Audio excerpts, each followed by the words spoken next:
Hello, sewing friends. Welcome back to my channel, formerly Sewing Growing, currently TriBecca Designs. Yes, I did change the name of the channel, and I will explain that in a future video that I'm going to do titled Everything I Learned in My First Year on YouTube, because my 1 year anniversary is approaching. So if you haven't already turned on your notifications, go ahead and turn those on so that you are one of the first to get the scoop. Okay? All right. So today's Friday Sews, and I love Fridays. Thank God it's Friday. And I am super excited about this video today. Oh, because I love the inspiration, the person that inspired this make, and I love how it turned out. Now, I did mention almost a year ago, like on my second or third video on my channel, that I was, interested in making garments out of quilted items that I thrift, like blankets and pillowcases and stuff like that. And so this fiber, which was a blanket, when I found it, I was one of the ones that I mentioned back in that video. I think I will put it up right here. And then I mentioned it in a Friday Sews video that I did recently, maybe about a month or two ago. I mentioned that same fiber. I finally got around to doing it. Actually, it's been done now for about 2 weeks, but I'm just slow in getting it styled up for you guys and doing this part of the video. So without further ado, I want to encourage you guys to watch the entire video here, and here's why. Because I think it's important to share the process as to how I come up with the end result that everyone enjoys seeing so much. And it's almost like, it's like an Oreo cookie. I mean, does anyone break the outsides of the Oreo cookie off and leave the cream? Does anyone just eat the outside of the Oreo cookie and not eat the scrumptious cream-filled center? Of course not, because that's where the good stuff is. So I kind of want to think of this video as an Oreo cookie. I'm going to ask you guys not to eliminate the middle, okay? So without further ado, we're going to get started. Here's what you're going to see. Here's the cream. I wrote it down so I wouldn't forget to tell you. I'm going to talk about my design inspiration for this make, which is Miss IRIS APFEL. Yeah, love me some Iris. Okay, I'm also going to talk about my hits and misses in terms of matching up prints on this fiber, prints where the seams are. Yeah, I'm also going to talk a little bit about the upcycling element that I incorporated into this make. And let's see, a little bit about my zipper installation process. Okay, all right, let's do it. Welcome, welcome, welcome to all of my sewing friends. My name is Rebecca, and I love to sew. So on today's tutorial, I am going to be making a quilted skirt, a quilted ankle length skirt, in fact, out of this beautiful fiber that I thrifted.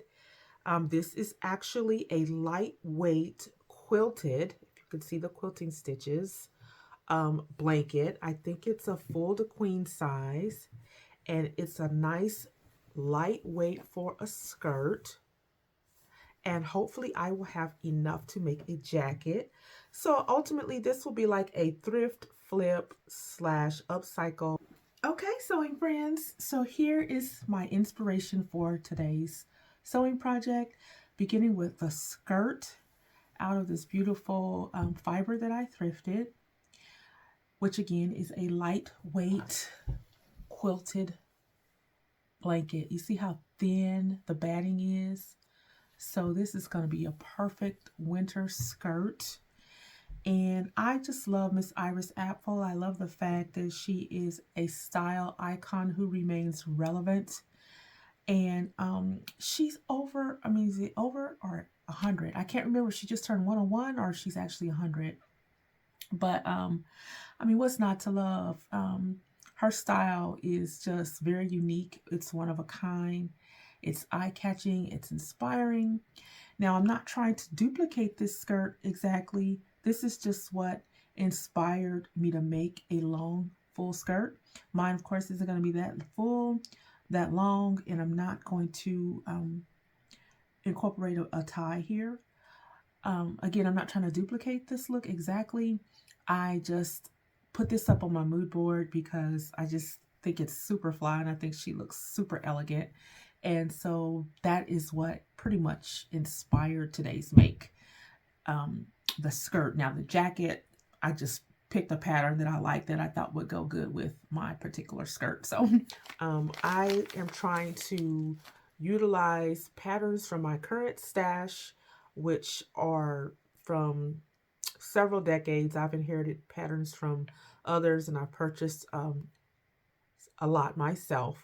And so I can't justify going out and purchasing new patterns right now because I find that my current stash offers pretty much all that I need.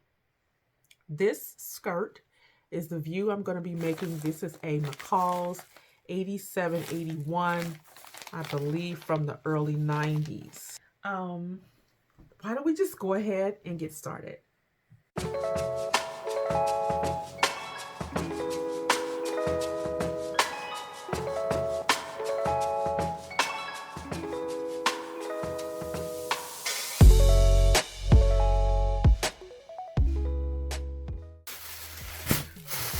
I'm going to go ahead and take off my pins and sew my center back seam. Okay, now I'm going to mark my zipper placement by laying my zipper on where the top of my skirt's going to be. I'm going to cut that binding off right there. And so I go just beneath where the little metal tab is, and I mark that. And this is just some regular old sidewalk chalk. Sidewalk chalk, yes. It doesn't stain or anything like that. It comes right off with a damp cloth. So I like to use it sometimes because when I use my marking pen, sometimes the marking will fade before I can get to it. So I'm just checking again to make sure these are both my right sides. I'm going to put my right sides back together. Now, I'm just going to put a couple pins in this. Because when you're working with prints, if you want to match them, you always have to be mindful. Let me bring this back in where you all can see. You always have to be mindful of the stitching. So I'm just looking, see here, to make sure everything is going to match up pretty good as I stitch this seam. Go down a little bit more. And yeah, see, just try to get that actually matched up as well as you possibly can.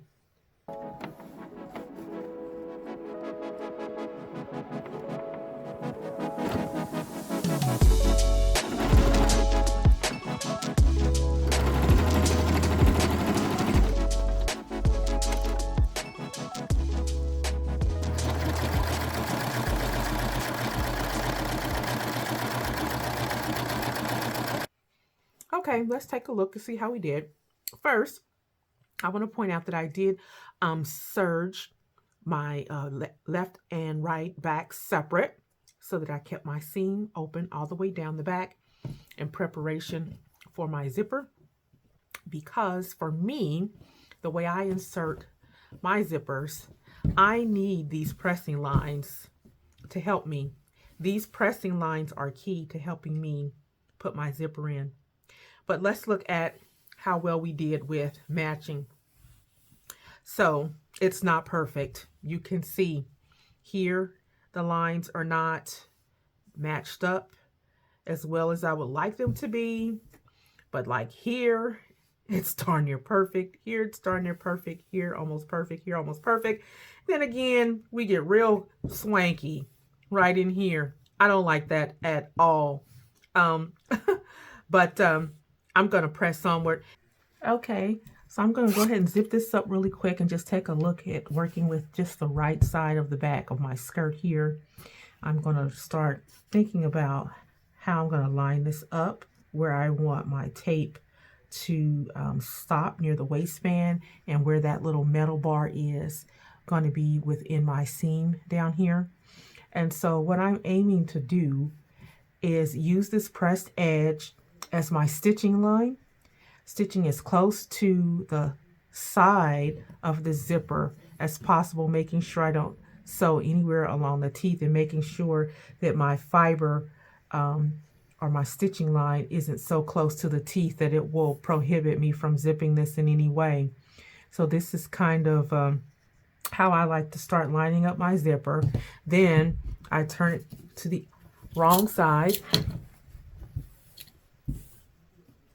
See what I did there? That's how it's going to be on the wrong side. But now I'm just going to open that all the way up.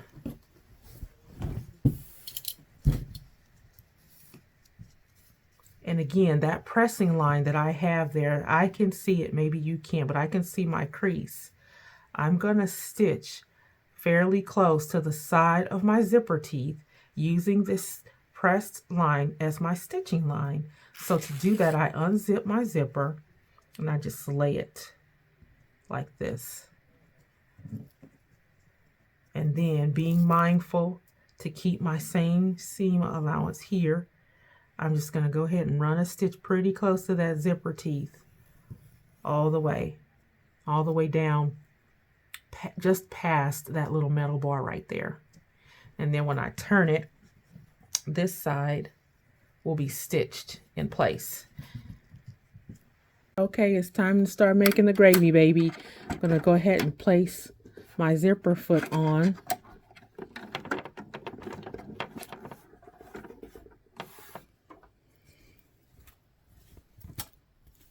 I'm going to bring in my skirt here.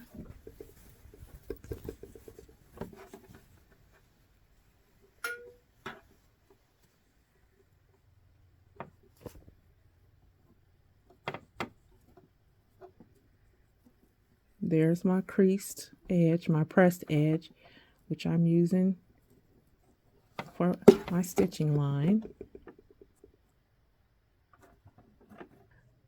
So here again is my pressed edge. I can see it. It may be a little difficult for you. I'm laying my teeth along that edge. I'm making sure I have the same amount of fabric all the way down here. So like, I don't want it to be like this. I want to make sure that I'm keeping it straight. So you can use that as a guide as well. And now I'm just going to go ahead and stitch.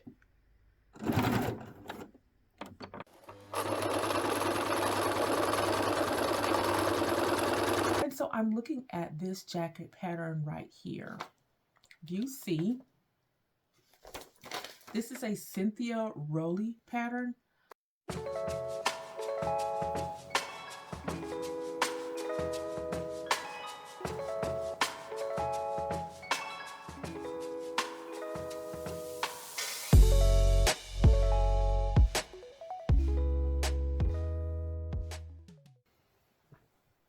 Okay, friendly friends, sewing friends. So I'm going to be using this shirt in this project as well. You know me, there's generally an element of upcycling in my designs. And this fabric is very busy. The print is very busy, and since I'm making a really long skirt and a jacket all out of the same print, my eyes need a place to land. Therefore, I'm going to create a band, the bottom band of this jacket out of this shirt. So for my front bodice, I'm playing around with some surface design ideas to break up this pattern a little bit. And this is what I've come up with.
about the headband. I think it turned out really cute.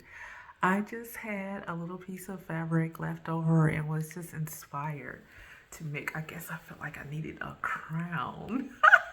So this is my mini crown for this outfit. I think it's kind of tribal looking.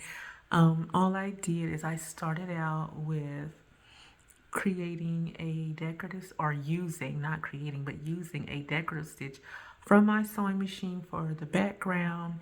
And then I took these pieces from a bracelet of mine that I had that had the elastic had busted, and I was going to repair it, and just thought, well, actually, if you guys remember my hat video, I used some of the same pieces from that bracelet. These were the smaller pieces. So yeah, those little turquoise pieces that were on that gray hat that I did on one of my previous videos. This is the same little piece, and then these little just beads. You know how you buy those little beads. And I just sewed those on, just elasticized in the back all the way around. Now, I do wish, though, I would have taken this back into my hair a little bit more. But other than that, I think that part turned out really, really cute. I may do a tutorial for my beginning sewing friends on making a headband. It's something really simple and quick that you can do that will provide some instant sewing gratification. So let's talk a little bit about the jacket. I love this pattern. It was my first time using it, by Cynthia Rowley. I didn't put all of the extra attachments she had on the front. I decided to bring this belt in by attaching it into the side over here. It kind of mimics the belt that Iris actually had on her skirt in the video. And so I love the plackets that are here just beneath the elbow, kind of like dropping onto the forearm. I had fun installing these plackets with the D-rings. Really nice feature. And so you guys can probably see the upcycle element here that I incorporated on the back of the jacket, which was, of course, the front of a shirt. You can see this was the buttonhole size, and so that's how I incorporated that. I decided to also put a little bit of design element at the shoulder seams in here on the front. I did not want my jacket to have any buttons or anything on the front. I just kind of like this like boxy look that I'm working with here. And so again, this fiber was excellent. You can see my facings here. This was the lining of one of the pillowcases of this jacket, because it was finished on both sides. I didn't really need to do a lining here. So I really think that this fiber is absolutely stunning. I really like how it turned out.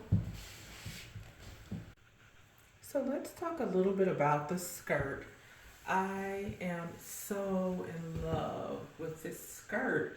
I mean, I just love this print, and I like the A-line fit of it. I left some side